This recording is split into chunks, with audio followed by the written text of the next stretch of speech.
જય શ્રી રામ મિત્રો, અને અમે જઈએ છીએ કથામાં. તો ચાલો બરાબર જઈએ. તો હવે સાહેબ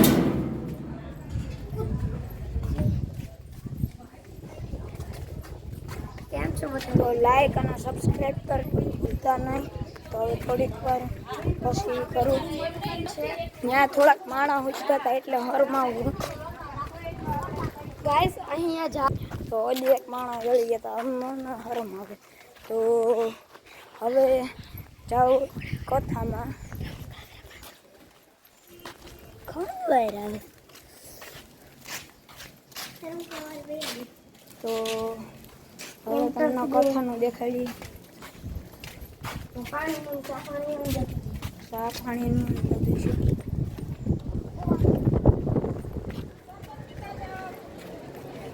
ઓ અહીંયા બધું નંદભાઈઓ છે હવે ગાઈસ. તમને દેખાડું. નંદભાઈઓ છે. ઓકે જોઈ લ્યો. બધું દેખાડ દે. આખું અહીંથી તે વાં સુધીનું બધું લુક દેખાડે. જો પારણીઓ છે, રામદેવ પીરનું બધું છે, અને ફુગા અને જો ચોરણીઓ લટકાડેલા છે. એ તારા પછી પૈસા દે.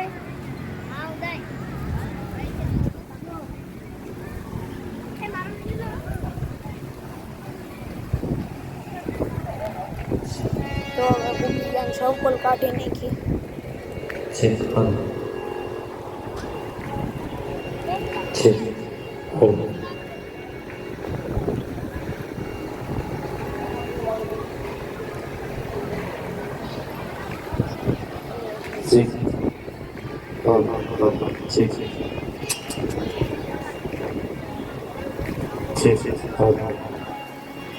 તો હવે કથામાં આવ્યા.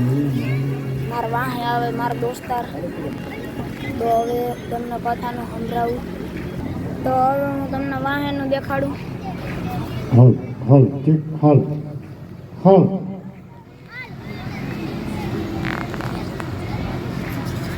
હલ ઠીક હલ હલ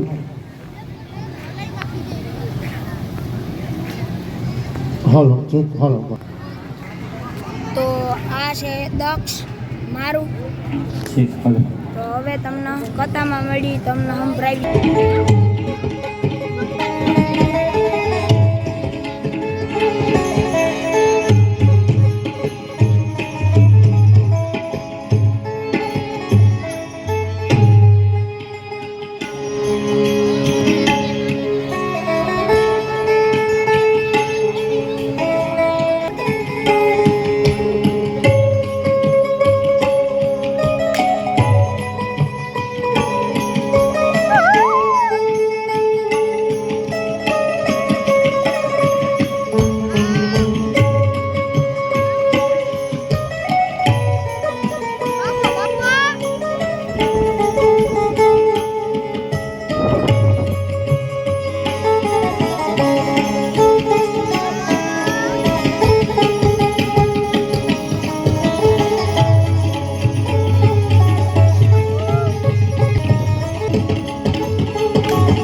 બીજના દિવસે જન્મ થયો બે આ રામદેવ વીરમ જય હો રામા પીર બાપા આવે રામા પીર રણુદાની શેર આવે રામા પીર બાપા આવે રામા પીર રણુદાની શેર આવે રામા પીર હજારો રે બાપા હજારો રે રણુદાની શેર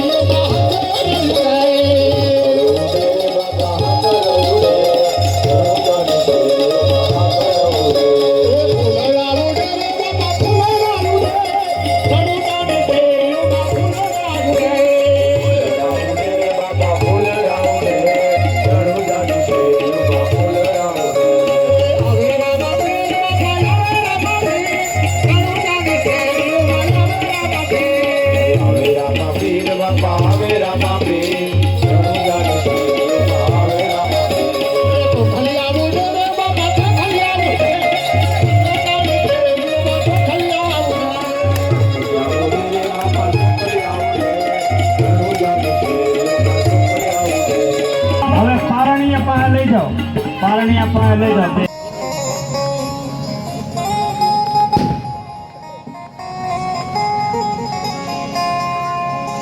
બોલે સદગુરુ મહારાજ કી જય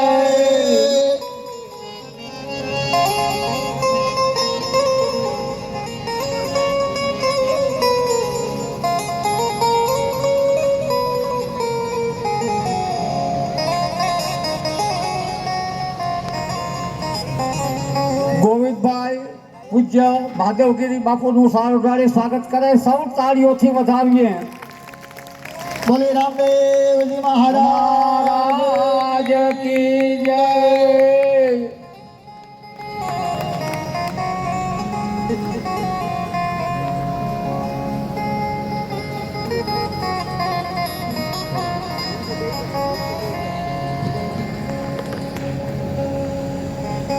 શ્રી કાનાભાઈ નંદાણીયા પૂજ્ય શ્રી ભુવા હતા અમરા હતાનું સ્વાગત કરે તાળીઓથી વધાવીએ બોલ ઓરડી વાળી માત કી જય બાપુને વિનંતી આશીર્વચન પણ આ માઇક્રોફોન એક આપજો એટલે આશીર્વચન આરોહર આપીને પછી બે શબ્દો પ્રસંગને અનુરૂપ બાપુ પધાર્યા બાપુ બહુ પૂજ્ય બાપુને વિનંતી આપ પધાર્યા છો પ્રસંગને અનુરૂપ સૌને એવા શુભ આશીર્વાદ આપો કે અમારા ગામને ગોંદરે આવા શુભ કાર્યો થતા રહે વાહ દાદા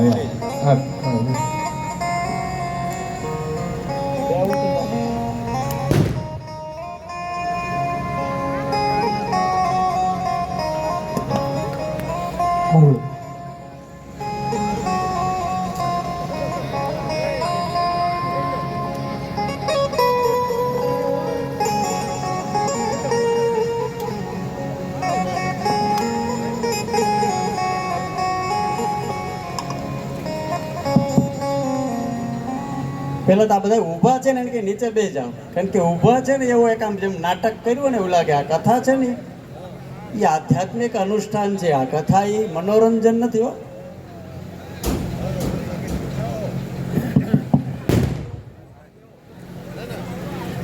બોલો રામ આ મંડપ બારી જઈ ગઈ નથી આ શાસ્ત્રીજી તમને 3 દિવસથી આ તડકાના આમ તમે તો ઊભા થઈને પાણી પીયાવો ઘડીક આટો માર્યા હો હવા ન હોય તો હવા ખાયા હોય અહીંયા 3 કલાક કોણો ઠેવાડીને બેસ આ 3 દિવસે તમને રેડી હડ્યું નથી હડ્યું જોવા માટે હું આવ્યો છું એટલે હમણાં ટેસ્ટ થવાનો છે બોલો રામદેવજી મહારાજ કી, કૃષ્ણ કનૈયા લાલ કી, સત્ય સનાતન ધર્મ કી.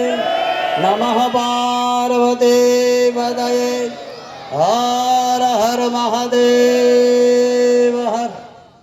કૃષ્ણાય વાસુદેવાય હરયે પરમાત્મને પ્રણત ક્લેશનાશાય ગોવિંદાય નમો નમઃ. શંકરં શંકરાચાર્યં કેશવં બાદરાયણં શ્રુતભાષ્ય કૃતો વંદે ભગવન્તો પુનઃ પુનઃ, ભગવન્તો પુનઃ પુનઃ. રામદેવજી માનસ કથા જ્ઞાન યજ્ઞ મહોત્સવ આ ચૌટા ગામના આંગણે 3 દિવસ ત્યાં ચાલી રહ્યો છે. આજે 3જું સોપાન છે. વ્યાસપીઠ પર બિરાજમાન પરમ વક્તા પરમ વંદનીય શાસ્ત્રીશ્રી રાધે કૃષ્ણ શાસ્ત્રીજી. આમ તો રામદેવ માનસ કથાના બહુ ઓછા વક્તા છે, પણ એક માનસ જન જન સુધી આ કથાના માધ્યમથી લોકોના હૃદયમાં એક ભક્તિનું પ્રાગટ્ય કર્યું છે. શાસ્ત્રીજીને પહેલાં તો જોરદાર તાળીથી આપણે એમને વધાવવા જોઈએ, કેમ કે હમણાં જ પોતાના આશ્રમમાં સરસ મજાની પ્રતિષ્ઠા મહોત્સવ ને એમાં અમે પણ સહભાગી થવાનું સૌભાગ્ય અમને પણ પ્રાપ્ત થયું. આજની એ કથામાં સત્તા પરથી માં ભગવતીના આશીર્વાદ લઈ અને ભુવાતા પણ વધાર્યા છે. આ ગામના વડીલો, માતાઓ, બહેનો, બાળકો અને સૌ નગર શ્રેષ્ઠીઓ, સંગીત વૃંદ, વિપ્રવૃંદ. મારે વાત કેવી છે એ 5 મિનિટમાં પૂરી કરવી છે કે 3 દિવસ ત્યાં તમે બધા કથા સાંભળો છો અને હજી 4 દિવસ તમે સાંભળવાના છો. કથાને ઉલટાવી નાખો. પહેલાં તો કથા એટલે શું તમે બરાબર સાંભળી લેજો. કથા છે ને એ આધ્યાત્મિક મોટિવેશન છે. કથા એ મનોરંજન નથી. તમે પોલીસવાળાને પોલીસ સ્ટેશનમાં ફરિયાદ લખાવવા જોઈએ તો ખંભે પાવડો નાખીને પૈસા ચડાવી ન જવાય કાંઈ એક લખત ફરિયાદ. ત્યાં પણ એક શિષ્ટાચાર છે, એક મર્યાદા છે. એ કલેક્ટર ઓફિસમાં જાવ હોય તો એને એક મર્યાદા છે, સ્કૂલે વિદ્યાર્થી જાય તો એની એક મર્યાદા છે. એમ તમે કથામાં આવો તો પહેલાં મર્યાદાને સ્વીકારજો, કારણ કે માનસ રામદેવજી મહારાજ જન્મની મર્યાદા પુરુષોત્તમમાંથી આવ્યા છે. ભગવાન રામ મર્યાદા પુરુષોત્તમ છે. એટલે પહેલાં કથા એ આધ્યાત્મિક મોટિવેશન છે, આધ્યાત્મિક અનુષ્ઠાન છે, એક ઉપાસના છે. 8 દિવસ તમે અનુષ્ઠાન કરવાના છે અને કથાને ઉલટાવો એટલે કથાનો અર્થ થાય થાક. જન્મ જન્માંતર સુધી આ જીવાતમાં કઈ યોનિમાં ભટકતો આવ્યો છે. આદ્ય જગતગુરુ ભગવાન શંકરાચાર્ય એવું લખે છે, પુનરપી જનનમ પુનરપી મરણમ પુનરપી જનની જઠરે શયનમ ઇહ સંસારે ખલુ દુસ્તારે ભજ ગોવિંદમ ગોવિંદમ ભજ મૂઢ મતે. હે મોટી બુદ્ધિવાળા, કેટલી વાર કઈ યોનિમાં ભટકતો ભગવાને તને મનુષ્ય દેહ આપ્યો છે. ભાગવતકાર તો એવું લખે છે, દુર્લભો માનુષો દેહો દેહિનામ અક્ષણ ભંગુર. મનુષ્ય દેહ દુર્લભ છે. ભાગવતકાર કહે છે મનુષ્ય દેહ દુર્લભ છે. માનસકાર એમ કહે છે બડે ભાગ માનુષ તન પાવા સુર દુર્લભ સદ ગ્રંથ હી ગાવા. બહુ મોટું તમારું પુણ્ય ભેગું ત્યારે તમને મનુષ્ય દેહ મળ્યો છે અને ત્યારે તમને આવી કથાઓ મળે છે, આવા વક્તાઓ મળે છે, આવું એક અનુષ્ઠાન કરવાનો અવસર પ્રાપ્ત થાય છે. અને આ કથા એ થાક ઉતારવા માટે છે. પણ જો કથાનો થાક ન ઉતરે તો સમજો કથા વ્યથા થઈ જાય. આ વ્યથા કરવા માટે નથી, આ કથા વ્યથામાંથી બહાર છે. નકર તમે જો આ બહેનો કેટલી સંખ્યા છે ને આ ભાઈઓ જોઈ લો. નકર આવું છે આ તમારા ગામમાં આટલી સંખ્યા ભાઈઓની છે એવું છે. પણ હું જોઈને આવ્યો અડધા તો કાંઈ ગામને એવું પણ ખુરશી જ ભાંગે છે. અહીં સુધી પૂગ્યા જ નથી. શું કામ નથી પૂગ્યા? અહીંયા પૂગવા માટે પણ તમારે જન્મ જન્માંતરની સાધના જોઈએ, યાદ રાખજો. બાકી કથામાં ન પહોંચાય. કારણ કે કથા અડવા માટે છે, કંઈક અડી જાય એમના માટે કથા છે. અહીં તમે બધા 8 દિવસ કથા સાંભળવાનો છો, તમને વક્તા મહોદય સરસ રીતે કથા કહેવાના છે, પણ તમને અડે નહીં તો અહીંથી કંઈક સંકલ્પ લઈને ઊભા થાય જો કે રામદેવજી મહારાજનો જન્મ થયો છે, મારા ગામમાં 8 દિવસ સુધી મેં કથા સાંભળે છે, મારા જીવનમાં કંઈક પરિવર્તન આવવું જોઈએ. કેરી કાચી હોય ને ત્યારે ખાટી હોય, સમય આવેલે પરિવર્તન થતા એ પણ મીઠી થઈ જાય. લીંબોળી કડવી હોય, સમયનું પરિવર્તન આવે એટલે મીઠી થઈ જાય. પણ કોઈ આ ભોવાતા જેવા દેશી માણસે બોલેખું 12 ગાવે બોલી બદલે, તરવર બદલે શાખા, બુઢાપણમાં કેસ બદલે પણ લખણ નો બદલે લાખા. આ લખણ નો બદલે તો કથા હું કરી દે. આ કથા એટલા માટે છે કે અહીંથી આપણી વ્યથા બંધ થઈ જાય, જન્મ જન્માંતરનો થાક ઉતરી જાય, પરિવર્તન આવવા માંડે. હમણાં શાસ્ત્રી કહેતા હતા ને, ભગવાન આવવાના હતા એટલે પરિવર્તન આવ્યું, પ્રકૃતિમાં પરિવર્તન આવ્યું, વાયુમાં પરિવર્તન આવ્યું, વાતાવરણમાં પરિવર્તન આવ્યું. આ કથા સાંભળ્યા પછી આપણામાં કઈ પરિવર્તન ન આવે તો? દૂધમાં એક ટીપું છાશ પડે એટલા બહેનોને પૂછે એમ પરિવર્તન શરૂ થઈ જાય, સવાર થતા થતા એ દહીં થઈ જાય. આપણા 8 દિવસ આ કથા સાંભળવામાં આપણે કંઈ પડે જ નહીં તો શું કરશું? એટલે કોઈ લખ્યું વાતો વચન વિવેકની મુખથી કરે ઘણા, પણ વર્તનમાં જો એ કઈ નહીં તો વાણી થઈ ફના. બોલવા માત્રથી, સાંભળવા માત્રથી નહીં, અહીંયા પછી કંઈક સંકલ્પ લઈને જજો કે 8 દિવસ મેં કથા સાંભળી છે, 8 દિવસની કથા પછી હું મારા ભાઈ હારે નહીં બોલતો હોઉં તો હું બોલતો થઈ જાય. હું મોટો હોઈશ તો નાનાને પ્રેમ કરીશ, હું નાનો છું તો મોટાને પગે લાગીને પણ મારી ભૂલ સ્વીકારીશ. આ તૈયારી હોવી જોઈએ કથા સાંભળ્યા પછી, યાદ રાખજો. આ બહેનોએ નક્કી કરી લેવું છે, મારા ઘરમાં જે વડીલો છે, મારા સાસુ છે, સસરા છે, મારા પરિવારજનો છે, એનો હું આદર કરીશ, એનું સન્માન કરીશ, એની મર્યાદાનું પાલન કરીશ, રોજ ઉઠીને એને પગે લાગીશ. તો આ કથા છે ને એ થાક ઉતારી દે, યાદ રાખજો. પણ આ પરિવર્તન આવે તો હું રોજ કહું, જે દેશમાં માતૃદેવો ભવ અને પિતૃદેવો ભવ બોલાય એ દેશમાં એટલા બધા વૃદ્ધાશ્રમો ક્યાંથી આવ્યા? ગુજરાતમાં 3000 થી વધારે વૃદ્ધાશ્રમો છે શાસ્ત્રીજી. કેટલા? 3000 થી વધારે વૃદ્ધાશ્રમો માત્ર ગુજરાતમાં છે. અને કથાઓ આપણી જ નથી થાય છે. લ્યો, અમે એક દી નવરા ને ત્યાં ખાલી 1-1 કલાક જવામાં તો આટલી બધી કથાઓ અહીંયા, મંદિરો અહીંયા, યજ્ઞો આયા, પૂજા અહીંયા, પાઠ અહીંયા, ગાયને માં આપણે કઈ માતૃદેવો ભવ પિતૃદેવો ભવ અહીંયા બોલાય, છતાં દેશમાં આટલી બધી સમસ્યાઓ ક્યાંથી આવી? જવાબદાર કોણ છે?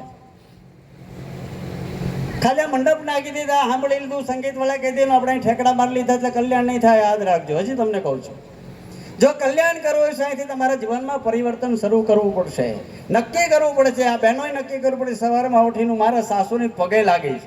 હવે અહીંયા મેં ઘણી વાર જોયું છે, બહેનો કરતા લઈને એટલા બધા ઠેકડા મારતો હોય, ઘેરે હાહુને પગે અડવાની તૈયારી ન હોય, કાંઈ કલ્યાણ નહીં થાય, જરાય નહીં થાય. કરતાનું ખોખડાવે કલ્યાણ થઈ જાય તો હાવ હેલું છે ને ભોવા, તો કઈ વાતો. કલ્યાણ તો સેવા કરવાથી થાય, કલ્યાણ તો આગળ વિવેકથી થાય, કલ્યાણ તો તમારે શું કરવાનું છે એની પહેલા તમને ખબર હોય તો થાય. કથા એટલા માટે છે, આ તૈયારી તમારી હોય છે. એક ગામમાં અમારે જવાનું છે, એક દ્રષ્ટાંત આપીને પછી પૂરું કરે ને, એક ભાઈ મારી પાસે બહુ વાતો રોજ આવીને બે એટલી બધી રામાયણની વાતો કરી. મેં એમને પૂછ્યું, આટલી બધી રામાયણની વાતો કરો છો એટલે તમે ઘણો બધો રામાયણનો અભ્યાસ કર્યો લાગે છે શાસ્ત્રીજી.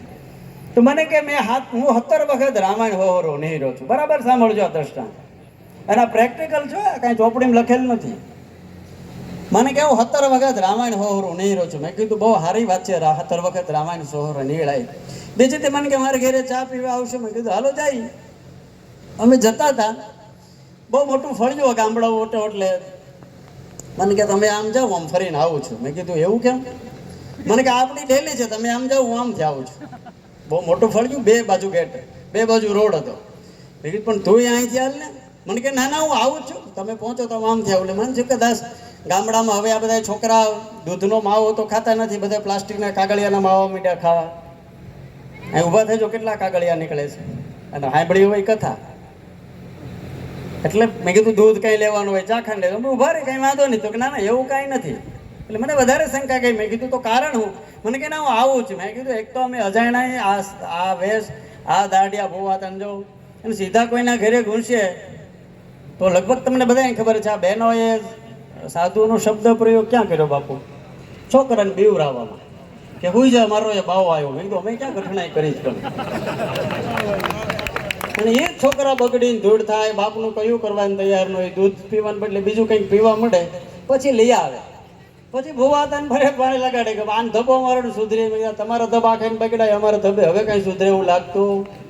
આ તમારા ધબ્બા ખાઈને પેલા ક્યાંક લઈ જાઓ, રાધેકૃષ્ણ શાસ્ત્રીજીના આશ્રમમાં મૂક્યા આવો જોઈએ, રામપરા કાન 5 સેવા કરાવો તો એને ખબર પડે સેવા શું કહેવાય, ગુરુ શું કહેવાય, માતા પિતા શું કહેવાય, ભગવાન શું કહેવાય.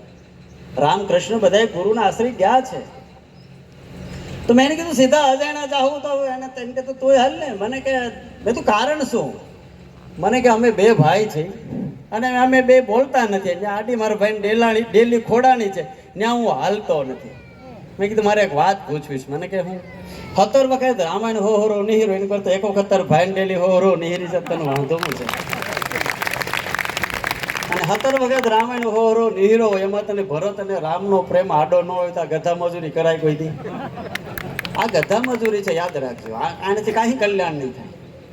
કલ્યાણ કરવું હોય તો આ પહેલા શીખવું પડશે. મારો ભાઈ કોણ છે, મારી બહેન કોણ છે, મારો પાડોશી કોણ છે. એક ગરીબ છે હોય એને પૂછું જ ખરા, તારે અહીંયા ભીમ 11 આવે કેરીની વ્યવસ્થા છે કે નહીં? આપણે પૂછીએ જ કોઈ દી કોઈ?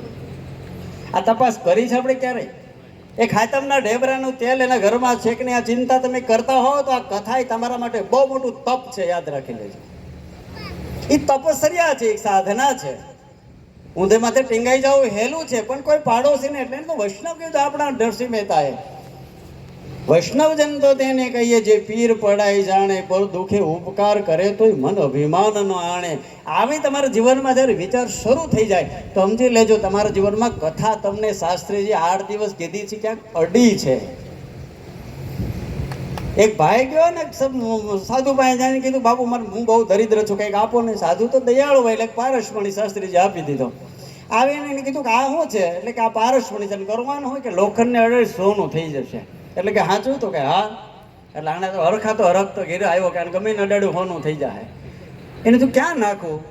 એટલે આ બધી માતાઓને ખબર છે કે આપણા પેલા જૂનવાણી ઘરમાં ઓલી કોઠી હતી લોખંડની, એને જો આ કોઠીમાં નાખી દઉં ને આટલી કોઠી ખૂટે તો મારી હાથ ભેટી વહી જાય. એટલે ઓલી કોઠીમાં પારસમણી નાખીને હાથ જોડીને ઊભો રહ્યો. જો હમણાં હોના નહીં થઈ જાય, હમણાં થઈ જાય, હમણાં થાય, કલાક 2 કલાક સવાર સુધી ઊભો રહ્યો, કાંઈ થયું નહીં. એને જો બાવાય ખોટા હોય, આવું કાંઈ છે નહીં. એ ગયો સાધુ ભાઈ હવાર આવી કે તમે આવી મસ્કરી કરી, મારી મજાક કરી. તો કે કેમ? તો કે તમે કહેતા કે આ પારસમણી છે ને અડાડો એટલે હોનું થઈ જાય, પણ આ તો ખોટું નીકળ્યું. તો કે કોઈથી ખોટું હોય જ નહીં, પારસમણી તો પારસમણી જ હોય. તો કે પણ તમે કહેતા હોના નહીં થઈ જાય, થઈ નહીં. તો કે હાલ સાધુ ભેગા આવ્યા ને કીધું ક્યાં નાખી? કે આ કોઠી છે ને એમાં નાખી. એક ટેબલ લઈ આવીને સાધુ ઉપર ચડીને જોયું તો અંદર એટલા બધા ઝાડા બાંધેલા હતા, પારસમણી અંદર હલવાઈ ગયો. અડે તો હોનું થાય ને. શાસ્ત્રીજી તો અહીંથી તમને હોના જેવા પારસમણી જેવા શબ્દો કે છે, પણ તમારા ઝાડા કંઈક આઘા કરજો તો અડશે. નકર અડશે નહીં. તમે કહો કે શાસ્ત્રીજી બહુ કાંઈ નહોતું, ફસાઈ ગયા. શાસ્ત્રીજી રેડી હતા પણ અંદર ઘણું બધું કચરો ભર્યો હતો. આ દૂર કરવાની જરૂર છે. રામદેવજી મહારાજનું પ્રાગટ્ય આપણને એ સમજાવે છે, અસતોમાં સદગમયમ, અસત્યમાંથી સત્ય તરફ લઈ જાઓ. અમૃતમ ગમયમ, અંધારામાંથી પ્રકાશ તરફ જવા માટે આ પર્વો છે, આ અવતારો છે. આપણા 24 અવતારો એટલા માટે હતા કે આપણા જીવનમાંથી અંધકાર દૂર થઈ અને પ્રકાશ આવે. અને આ ચિંતન તમારે રોજ કરવાનું છે. આ બહેનોનું હું કરબદ્ધ પ્રાર્થના સાથે કહું છું કે આ સંસ્કાર તમારા બાળકોમાં આપજો. કારણ કે આવનારું આ બાળક છે ભારતનું ભવિષ્ય અને વિશ્વનું ગૌરવ છે. એને સંસ્કારનું સિંચન આપશો તો આ દેશમાં આટલી બધી કતલખાને થતી ગાયો બચી જશે. આ 42-45 ડિગ્રી તાપમાન છે કારણ કે આપણે વૃક્ષોનું નિકંદન કાઢી નાખ્યું. પ્રકૃતિ વિરુદ્ધ આપણે કામ કરવા માંડ્યા. પ્રકૃતિની વિરુદ્ધમાં કેટલી અઘટિત ઘટનાઓ ઘટવી હતી. વાતો કરવા બેહું તો 5 કલાક વહી જાય છે. પણ મારે તમને એટલું જ કહેવું છે કે 8 દિવસ કથા સાંભળ્યા પછી આ પરિવર્તન તમારા જીવનમાં આવવું જોઈએ કે તમારા બાળકોને સારા સંસ્કાર આપો, સારા સંસ્કારનું સિંચન કરો. એને અભ્યાસ તો આપો જ છો, શિક્ષણ તો આપો જ, પણ શિક્ષણની સાથે સંસ્કાર આપો. કારણ કે સંસ્કાર વિનાની સંપત્તિ તો વિનાશના માર્ગે લઈ જશે. સંપત્તિ હશે પણ જો સંસ્કાર નહીં હોય તો આ સંસ્કાર લઈ આવવા માટે હું બધા બહેનોને ઘણી વાર પૂછું છું કે તમારા ઘરમાં દૂધી બટાટા રીંગણા ભીંડો ન બગડે એની વ્યવસ્થા છે ને ભુવાતા? દૂધ ભીંડો રીંગણા ન બગડે એની તમારા ઘરમાં વ્યવસ્થા છે ને? શું છે? બધાને ઘરમાં ફ્રીજ છે 20-25 હજારના, પણ તમારા છોકરા ન બગડે એની કઈ વ્યવસ્થા છે? હવે ભીંડો રીંગણા દૂધી તો ભુવાત આવ્યો હોય ને ચા દૂધ બગડ્યું હોય કહેવાય કે ભાઈ દૂધ બગડ્યું ગયું છે ઉછીનો આપો. રીંગણાનેથી 2 લાવો પણ એમ કહેવાય અમારા છોકરા હાલેવા નથી, તમારા ઘડી કરી દો એમ. એ નહીં આવે. એ તમારું ભવિષ્ય છે, એ તમારું ચિંતન છે, એ તમારો સંસ્કાર છે, એ તમારું ભારત આ દેશનું ગૌરવ છે, યાદ રાખજો. એના માટે તમે ચિંતા કરો છો, દૂધની ભીંડા માટે. તમારા બાળકોની ચિંતા કરો છો કાંઈ? એક આ પંખાવાળો ગેરંટી આપે છે, તમારા ખિસ્સામાં મોબાઈલ છે તે ગેરંટી ને વોરંટી 2 છે. આ મ્યુઝિક વાળાને પૂછો એ બધા એને એસ્ટિમેટ બધાની ગેરંટી અને વોરંટી છે. તમારા છોકરાની કઈ ગેરંટી છે? આ ધોળા લુગડાવાળા કયો? અને ગેરંટી હોય તો તમે 5 વીઘામાંથી 2 વીઘામાં કેમ ખોરાકી નહીં રાખો છો? રાખો છો ને બધા? જો તમારું જ બાળક છે અને તમને તમારા બાળક ઉપર ભરોસો નથી એટલે તમારે 2.5 વીઘા ખોરાકી નહીં રાખવી પડે છે. યાદ રાખજો, આ દેશની દુર્દશા છે. આ સંસ્કાર નથી. કારણ કે બાળ તમને ખબર છે આ નો હાચવે તો કરવું હું એને કરતા 2.5 વીઘા રાખો તો ખવરાકી જ થાય. ક્યાંક સંસ્કાર આપવામાં ભૂલ કરી છે. નહીંતર તમારું બાળક તમારાથી વિરુદ્ધમાં જાય, એ બાપને પગે લાગવાની તૈયારી ન હોય, માની આજ્ઞાનું પાલન ન કરે. સાધુને પૂછે રાધિકૃષ્ણ શાસ્ત્રીજીના ચરણમાં એક દીકરી સમર્પિત થઈ છે, હમણાં એમની ચાદર વિધિ થઈ, હમણાં જ બાપુએ બધું દઈ દીધું. લે બટા આ તારું જ છે ને, હવે હજી 15 દી થયા છે, પૂછો તમે મરો ત્યાં સુધી દઈ શકો છો કોઈને? શું કામ નથી દઈ શકતા? આપણે તો પછી નો હાચવે તો આ જવાબદારી આપણી છે. આ ચિંતન એટલા માટે કરું છું. આ કથા નથી હો, હું કહું છું એ બધી વ્યથા છે. કથા તો શાસ્ત્રીજી કહેવાના છે. આ સમાજ હું જે કહું છું સમાજની વ્યથા છે કે ત્યારે આપણે ક્યાં ઊભા છીએ. ભોવાતા મોટી દશા એ છે કે છોકરાને હગાઈ નથી થતી, એના કરતા છૂટાછેડા વધારે થાય છે ને આ દશા? કોણ જવાબદાર છે? જવાબદાર કોણ છે? ઘરે જઈએ હવે એડિટિંગ કરવા બેહું તો લાઈક સબસ્ક્રાઇબ અને પસંદ કરજો, વધારે વધારે શેર કરજો. રામદેવ પારાયણ હવે શ્રી રામદેવ બીજા ભક્તિ